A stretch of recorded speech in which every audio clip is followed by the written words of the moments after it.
So my dear students, हम यहाँ पर बात कर रहे हैं क्लास 11 फिजिक्स ग्रेविटेशन चैप्टर की और टॉपिक का नाम है ग्रेविटेशनल फील्ड इंटेंसिटी। आज हम बात करेंगे gravitational field intensity due to circular arc.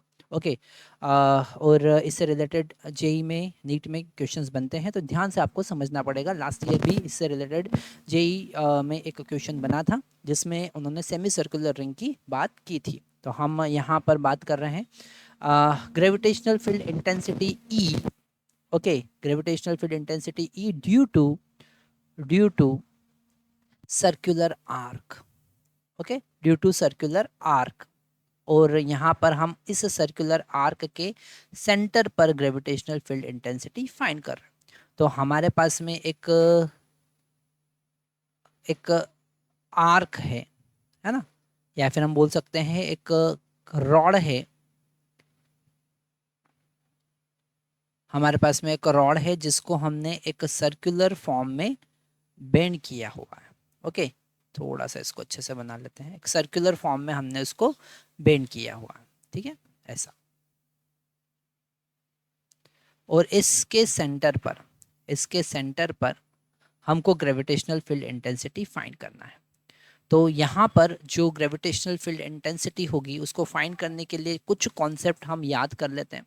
Concept number 1 की जो ग्रेविटेशनल फील्ड इंटेंसिटी होगी वो इस एंगल अल्फा के एंगल बाइसेक्टर की डायरेक्शन में होगी। किधर होगी?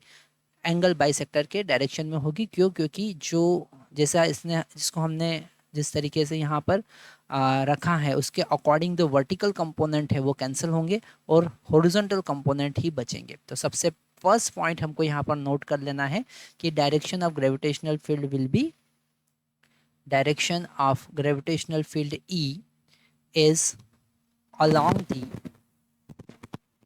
the angle bisector, along the angle bisector की डायरेक्शन में होगा। क्यों? क्योंकि जब हम यहाँ पर एक छोटा सा डिफरेंशियल पार्ट फाइंड करेंगे, डेफिनेटली हमको यहाँ पर इंटीग्रेशन का कॉन्सेप्ट यूज करना पड़ेगा। तो इसके ऊपर एक छोटा सा पार्ट हम डीएल लेंथ का कंसिडर करते हैं और उस डीएल लेंथ के कारण यहाँ पर हम ग्रेविटेशनल फील्ड इंटेंसिटी फाइंड करेंगे। तो डेफिनेटली उस डिफरेंशियल ग्रेविटेशनल फील्ड इंटेंसिटी का जो डायरेक्शन होगा वो इस रेडियल वेक्टर की डायरेक्शन में होगा जिसको डीई हमने लिखा। ओके, और इसके दो कंपोनेंट होंगे। मान लेते हैं ये किसी एंगल थीटा पर है ना, डी थीटा आर्क वाला छोटा सा डिफरेंशियल पार्ट हमने कंसिडर किया है। तो इस डिफरेंशियल इलेक्ट्रिक फील्ड का एक कंपोनेंट जो होगा वो होगा हॉरिजॉन्टल कंपोनेंट, जो कि होगा डीई कॉस थीटा। ओके, है ना, और एक वर्टिकल कंपोनेंट होगा जो होगा डीई साइन थीटा। क्या होगा? डीई साइन थीटा, है ना। तो जब हम इंटीग्रेट करेंगे तो डेफिनेटली जैसा हमने यहाँ पर एक डीएल कंसिडर किया है, इसके अपोजिट उतने ही एंगल पर एक डीएल होगा और उसका जो वर्टिकल डाउनवर्ड कंपोनेंट होगा वर्टिकल अपवर्ड कंपोनेंट को कैंसिल कर देगा, है ना।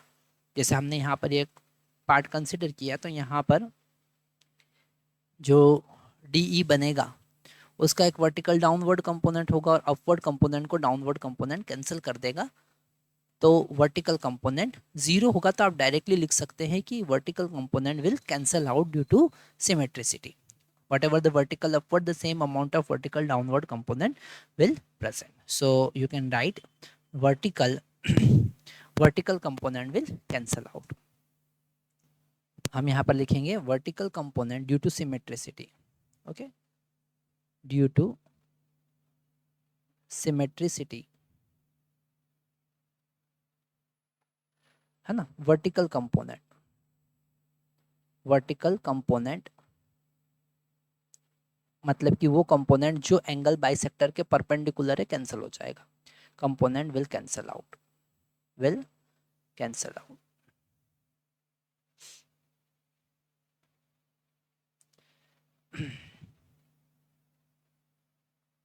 Cancelled out. ओके, वो 0 हो जाएगा। और जो एक्स कंपोनेंट है ना, जो एंगल बाइसेक्टर की डायरेक्शन में है, डीई एक्स कंपोनेंट जो है वो है डीई कॉस थीटा। ओके, तो यहाँ पर अगर differential electric field differential gravitational field की बात करें तो डिफरेंशियल ग्रेविटेशनल फील्ड कितना होगा? G differential mass divided by R square. Okay ये इसका मैग्नीट्यूड होगा। और डिफरेंशियल मास अगर हमको फाइंड करना है तो definitely total mass divided by total length. Okay इसका टोटल लेंथ हमने L कंसिडर किया है। Okay total mass divided by total length into differential length का कॉन्सेप्ट हम यूज करते हैं हमेशा। इंटीग्रेशन जब हम फिजिक्स में इंटीग्रेशन का कॉन्सेप्ट यूज करते हैं तो ऐसे सब्स्टिट्यूशन हमको पता होना चाहिए। तो डिफरेंशियल जो ग्रेविटेशनल फील्ड होगी वो हो जाएगी G total mass divided by total length into differential length divided by R square into cos theta. ठीक है अब ये जो डिफरेंशियल लेंथ है जो DL डिफरेंशियल लेंथ है ध्यान से समझना है ये सेंटर पर डी थीटा एंगल सस्टेन कर रहा है। तो यहाँ पर अगर हम DL आर्क का वैल्यू देखें तो R इंटू डी थीटा हम लिख सकते हैं। ठीक है हमको पता है arc is equal to angle into radius होता है। ठीक है तो यहाँ पर इस छोटे से पार्ट DL का एंगल कितना है डी थीटा और रेडियस है R तो DL is equal to R into D theta definitely हम लिख सकते हैं। जब इनका वैल्यू हम यहाँ पर पुट करेंगे तो ये जो DE का वैल्यू हमको मिला वो मिला G capital M divided by R square into L cos theta into R D theta. एक R से एक R कैंसिल करेंगे हम तो हमको मिलेगा expression G capital M divided by R into L into cos theta into D theta. Definitely अब हम इंटीग्रेट करेंगे तो दोनों साइड इंटीग्रेट करेंगे पर जो राइट हैंड साइड का इंटीग्रेशन है वो थीटा के रिस्पेक्ट में है। तो नेक्स्ट स्लाइड पे जाते हैं और इसको आगे सॉल्व करते हैं।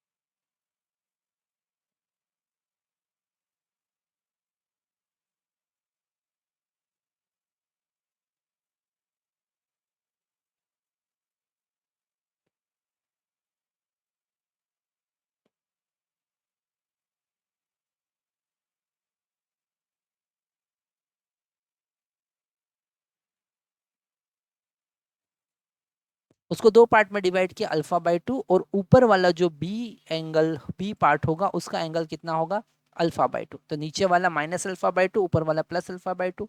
हमको पता है कि एंगल है जो एक सप्लीमेंट्री फंडामेंटल फिजिकल क्वांटिटी होती है। जब आप क्लॉकवाइज डायरेक्शन में जाते हैं तो उसे हमको पॉजिटिव कंसिडर नेगेटिव कंसिडर करना होता है और एंटी क्लॉकवाइज डायरेक्शन में हमको पॉजिटिव कंसिडर करना होता है। मतलब कि अगर हम अपोजिट रोटेशन लेते हैं तो यहाँ पर अगर नीचे आ रहे हैं तो माइनस अल्फा बाई 2 ऊपर जा रहे हैं तो प्लस अल्फा बाई 2। तो ये छोटा सा कॉन्सेप्ट हमको समझना है क्यों हमने माइनस अल्फा बाई 2 लिया है। तो जो E हमको मिलेगा वो मिलेगा G capital M divided by R into L। ये सारी चीज़ें हमको मिल गई थी। इंटीग्रेशन हमको करना है थीटा का वैल्यू माइनस अल्फा बाई 2 से alpha by 2 cos theta D theta. और कॉस थीटा का इंटीग्रेशन हमको पता है कॉस थीटा का इंटीग्रेशन यहाँ पर हमारे पास साइन थीटा होगा। तो E equal to G capital M divided by R into L यहाँ पर हम लिखेंगे साइन थीटा और लिमिट पुट करेंगे minus alpha by 2 to alpha by 2। Okay तो E इक्वल टू हमको मिला G capital M divided by R into L। Okay upper limit put करेंगे तो sine alpha by 2 lower limit put करेंगे minus sine minus alpha by 2। अब हमको पता है कि ये जो साइन होता है it is a odd function. Okay odd function है so this negative sign will come out and this will become positive. इसको माइनस को बाहर ले सकते तो ये पॉजिटिव होगा। तो हमको मिलेगा this GM divided by R into L sign alpha by 2 plus sign alpha by 2। Okay so this E is equal to 2G by R into L into 2 sin alpha by 2। Okay it is GM। ठीक है ये हमारे पास final expression मिला। इसको थोड़ा सा और हम मॉडिफाई करते हैं। ये जो इसको हम थोड़ा सा लिखेंगे G capital M divided by R है ना। और ये जो L है इसको हम लिख सकते हैं R इंटू अल्फा। वापिस से टोटल आर्क जो है उसको रेडियस इनटू टोटल एंगल के टर्म में हम लिख सकते हैं, है ना। तो आर्क है total length L, okay, total length यहाँ से A से B तक का टोटल लेंथ L है, एंगल उसका टोटल अल्फा है और रेडियस R है। तो यहाँ पर L का वैल्यू R इंटू अल्फा हम लिखेंगे, तो लिखेंगे R into alpha into sine alpha by 2, ठीक है। तो gravitational field intensity circular arc के कारण आया 2G capital M divided by R square into alpha into sine alpha by 2, okay. ये हमारे पास फाइनल एक्सप्रेशन आता है। बड़ा इंपॉर्टेंट कॉन्सेप्ट है जो आपको समझना है, ठीक है। अब अगर हम यहाँ पर अल्फा का अलग अलग वैल्यू रखते हैं कुछ स्पेशल केसेस के लिए, ठीक है, जो समझना बहुत ज़्यादा जरूरी है क्योंकि वो स्पेशल केस से रिलेटेड ही क्वेश्चन एग्जाम में आता है, ठीक है। तो ने जो सर्कुलर आर्क का फार्मूला देखा, ये हमारे पास सर्कुलर आर्क है जिसका एंगल कितना है अल्फा, एंगल कितना बन रहा है यहाँ पर अल्फा, जो इसके कारण ग्रेविटेशनल फील्ड इंटेंसिटी होगा वो इसके एंगल बाइसेक्टर की डायरेक्शन में होगा, ऐसा एंगल बाइसेक्टर की डायरेक्शन में होगा E, और इस E का वैल्यू हमने अभी फाइंड किया, that is 2G capital M, M का मतलब total mass of this arc, और R square into alpha into sine alpha by 2, ये हमने फाइंड किया, दैट इज द फार्मूला। अब हम इसके कुछ स्पेशल केसेस देखते हैं, ठीक है, स्पेशल केसेस देखते हैं, और उसमें फर्स्ट केस हम देखेंगे केस नंबर 1, जिसमें हम बात करेंगे अल्फा इक्वल टू पाई, मतलब कि semi circular ring. Alpha equal to pi मतलब semi circular ring, semi circular